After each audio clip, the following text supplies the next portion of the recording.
Good morning everybody, welcome back to Indycar on the 25th of April. My name is Gordon Ross and today I wanted to talk to you about the powers which are being argued over between the Scottish Government and the British Government in London recently. Now, you might have heard that there are 111 European Union powers which after Brexit will be returned to these shores. Now, under the Scotland Act, the Sewell Convention and all sorts of other agreements in British law, any power which is not specifically reserved to Westminster is automatically devolved to the Scottish Parliament. And that should be the case with these 111 powers, except that it's not. The British government is arguing the toss over this, and they want to retain, I think it's 24 of these particular powers. Now, in the process of arguing this, the British government wants to have a framework.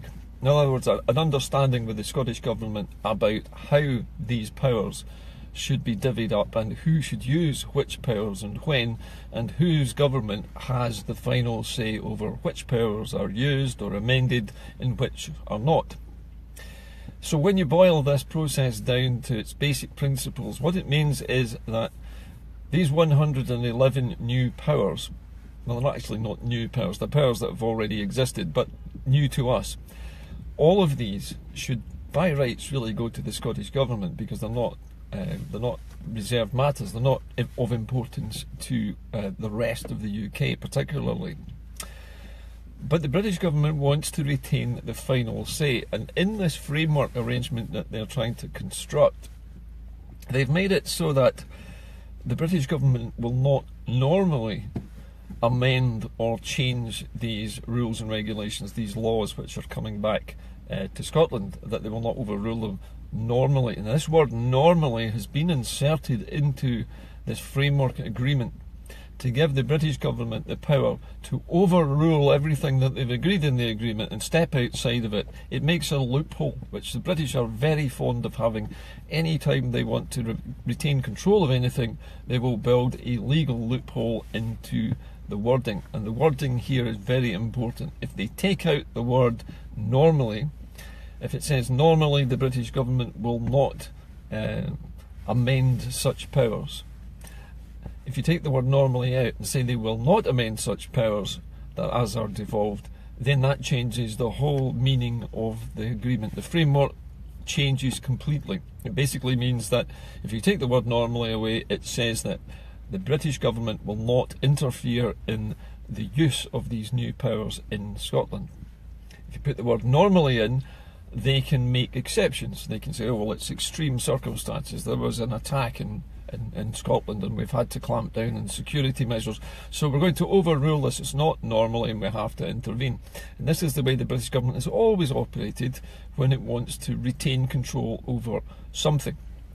So at the bottom of this is this basic presumption that British government is somehow superior to the Scottish government. And this has been a fallacy, a fantasy that's been promoted for hundreds of years, that somehow the British government had obliterated Scottish politics completely and absorbed it into the United Kingdom. Scotland no longer was a nation.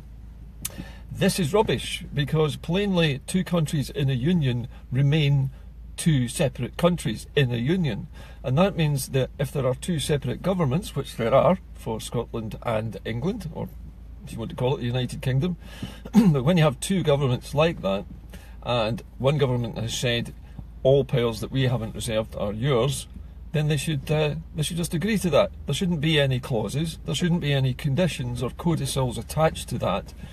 And inserting this word normally into this framework is basically saying that British government can overrule the Scottish government at any time they like. And that makes the whole agreement worthless to Scotland. Absolutely pointless signing it because it means that it has no force. There's no equality in that particular agreement. It doesn't excuse me, it doesn't apply to both sides equally. So either Scotland is a country or it's a subsidiary. And if the Scottish Government was to agree to this wording, and this word normally is inserted, they would be giving up control over those powers. And the British Government is also saying they want to retain this right, this control over these powers, for 7 whole years. That's pretty much all the way through the next phase of Brexit. They want to control those powers. Now, we all know that during Brexit there will be umpteen emergencies, crises, disasters, attacks, and all manner of other things that will happen in the chaos of Brexit. And that means the British Government will be able to then say, well, normally we wouldn't interfere in Scotland using these powers, but now the situation's not normal, we're going to just do it. And so the whole thing, as I say, becomes a meaningless load of rubbish. So, rightly, the Scottish Government has refused to sign this document until the agreement is reworded to give full control of all of these powers to Scotland as soon as they're returned. In other words, all things that are not reserved immediately get devolved to the Scottish Parliament.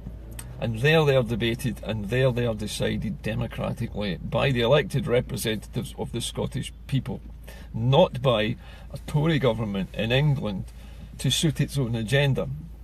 Remember, this is a key constitutional pivot, a pivot point in the history of both countries. If Scotland agrees to let England overrule it on every single one of these 111 powers, the British government will have the ability to sweep away some of the safeguards which prevent things like fracking from happening in Scotland, things which prevent us from importing substandard meat from America, chlorinated chicken, beef with other chemicals in it, with hormones injected into it. All of these things would normally be illegal under the current regime. The British government has stated quite clearly that they want to do a trade deal with the Americans, and the price of that trade deal would be the removal of those safeguards. And if we agree to this, if the Scottish Government agrees to this framework, we would be letting the British government lower all our standards to allow the Americans to come in and import substandard food into our country. And it would also remove the safeguards that we have on the branding and the regional identity of our own exports, our own foods, our own unique whiskies, our own unique gins, our own unique salmon, our own unique foodstuffs, textiles. Everything that we class as Scottish would be up for sale. There would be a fire sale of the Scottish brand to pay for the cost of Brexit. We know the cost of Brexit is going to be extremely high, somewhere in the region of 50 billion euros just to leave the European Union. After that, there have been estimates of another £20 billion in the first year, and goodness knows what all after that, when we start guddling around trying to rebuild our links with the rest of the world. So to my mind, this is a crucial moment in the history of Scottish politics. Scotland has to say that it is an equal. It's not a subsidiary of the United Kingdom. Scotland is a separate country with a separate government, and that government must retain all of its powers through Brexit and beyond. Otherwise, we will be at the mercy of the Tories in London forever. We won't be able to control them if we give up these powers. England, or England and Wales, masquerading as the UK, are perfectly okay to leave and do their Brexit thing as they wish. You'll notice that the Labour government in Wales, or the Labour administration, because it's not even really a government, the Labour administration has caved in already and agreed to this weak, watery framework, because after all, Wales isn't actually a country anymore. Wales was conquered by England, it was absorbed into England, and as a pat on the head, it was turned into a principality, and the Prince of Wales was nominally the head of state for the Welsh region. But Wales is, I'm sorry Wales, but you are just a principality of England now, and as such the Labour administration in Cardiff has sold you out. In Scotland, we are not going to be sold out, and we're not going to allow ourselves to be sold out. We're at a critical moment. The UK is about to leave Europe and about to try and sell everything in Scotland to the rest of the world for bugger all, basically, to get themselves out of a hole. And we have to make sure they can't do that. If we throw a massive spanner in the Brexit works by saying we will not accept any changes to these laws, these are our laws by rights under this Scotland Act, under the Sewell Convention, under the Smith Commission, under whatever other things they have agreed to in the past, these are Scotland's powers. We're a country, we're entitled to control our own economy, we're entitled to control our own environment, we're entitled to ban fracking if we don't like it, we're entitled to keep control of Scottish brands as we see fit. Under the European Union, our brands were protected under laws governing regional foods and regional produce.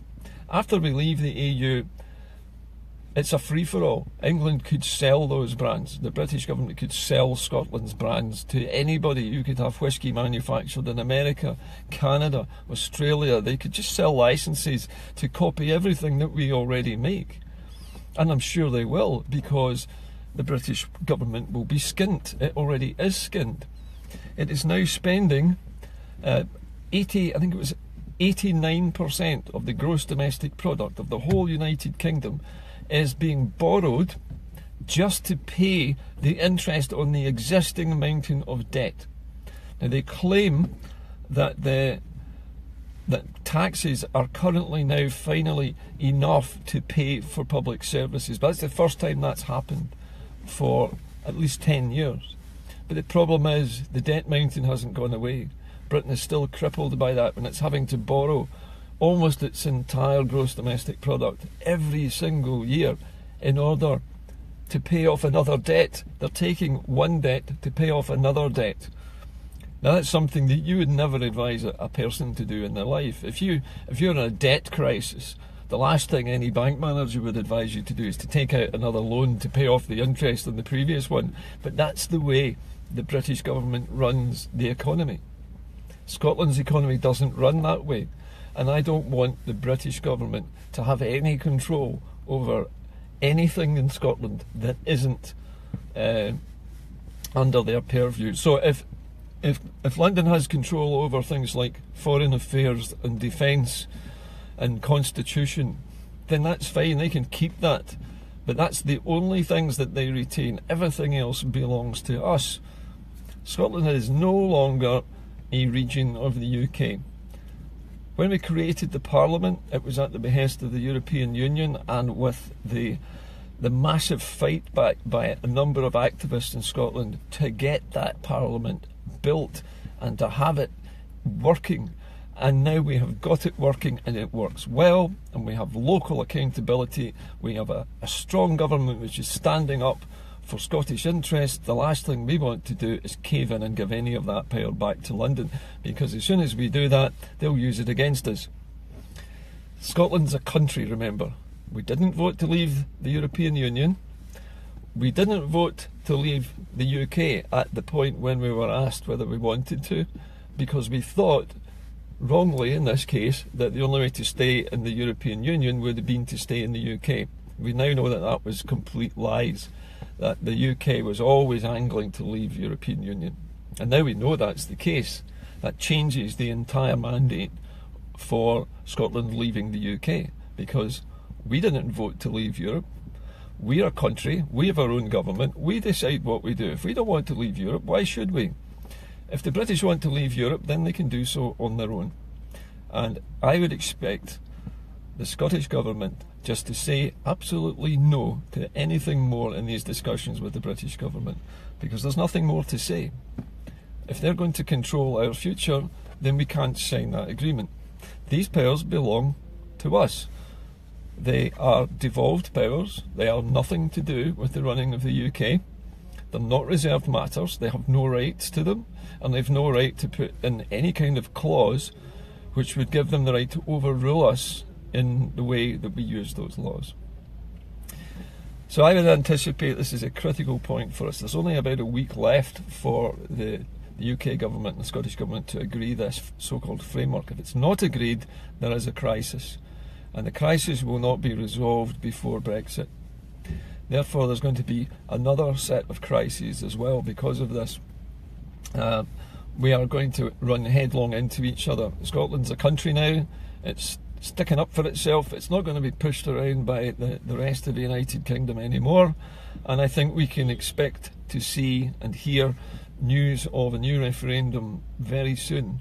The SNP conference being, I think it's in June this year, if I remember correctly. Somebody can always correct me.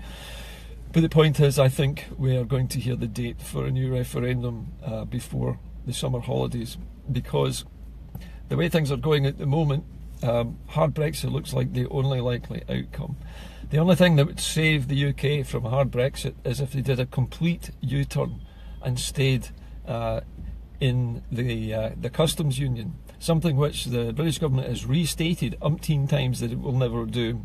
It's not going to stay in the customs union, and it's not going to stay in the EU market either. So with these two red lines, there's no other option but a hard Brexit. And a hard Brexit's one thing that Scots feared the most, because it's the one thing that's going to cripple our economy, and we know it will. It's a fact. Every economist knows it. Political scientists all over the world are predicting it. Even the American stock market and its principal movers and shakers over there are expecting Scotland to leave the Union before Brexit. They're probably banking on it, and they're probably betting on it as well. Scotland needs to have a new currency, it needs to have a new central bank, and it needs to have everything up and running, or at least in place, ready for this next vote. So times are interesting, people. We're at a critical stage. But I think the SNP is reading the situation right this week, and I don't expect them to sign this document unless the British government caves in and says you can have all these powers with no conditions. If they say that, that's fine. We keep all those powers, but we can still have a referendum on independence afterwards. But if the UK government insists on butting heads with us over this, it will provoke a bigger crisis. And I think that's probably what's going to happen here. Anyway, I have to go, but more food for thought for everybody. Keep an eye on what happens in the next 7 days over these new powers and the so-called continuity bill that the Scottish Government has prepared, which will hold all our powers in place all the way up to and throughout the Brexit period, whatever the Brexit period might be. Frankly, I don't think we're going to get a transition. The way things are looking at the moment, the European Union's attitude is hardening towards the UK. They've lost patience with us. They think that the British people are idiots for doing this, and they don't understand it. And I'm pretty certain they're not going to give Britain a good deal, not unless Britain is prepared to do something in return. But I can't see it happening. Britain's economy is tied up in tax avoidance and its expertise in hiding money in all of its little tax haven islands. And that's how the British banking system makes its billions. It makes its billions by bringing in money from Russian oligarchs and other people all over the world, whose money we can't trace. We don't even know where it comes from. But we do know that Leica Mobile in France were being investigated but for serious fraud and for tax evasion over there. And Leica Mobile is a huge Tory donor, and I'm pretty certain it also has some Tories on its board of directors. The British government and the British banking system work hand in glove on tax avoidance and tax evasion. Remember, David Cameron's father makes his money from advising people on how to hide their money from the taxman. That's what his father built his millions on. So it's in the blood, it's in the Tory blood, and that's why I don't think the European Union is going to look favourably on Britain. Anyway, I've talked enough rambling for one day, but remember, Scotland is a nation, it's a country, it is the equal of the UK, or England, whatever you want to call the rest of it, but we are their equal.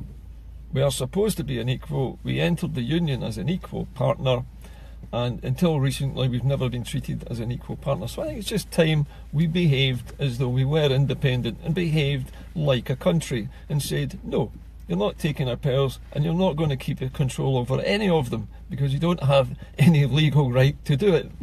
And let that be it. That's the way it should be. Anyway, I'm off. I'll see you later. I will talk to you again tomorrow, hopefully with some different piece of news. Anyway, bye for now.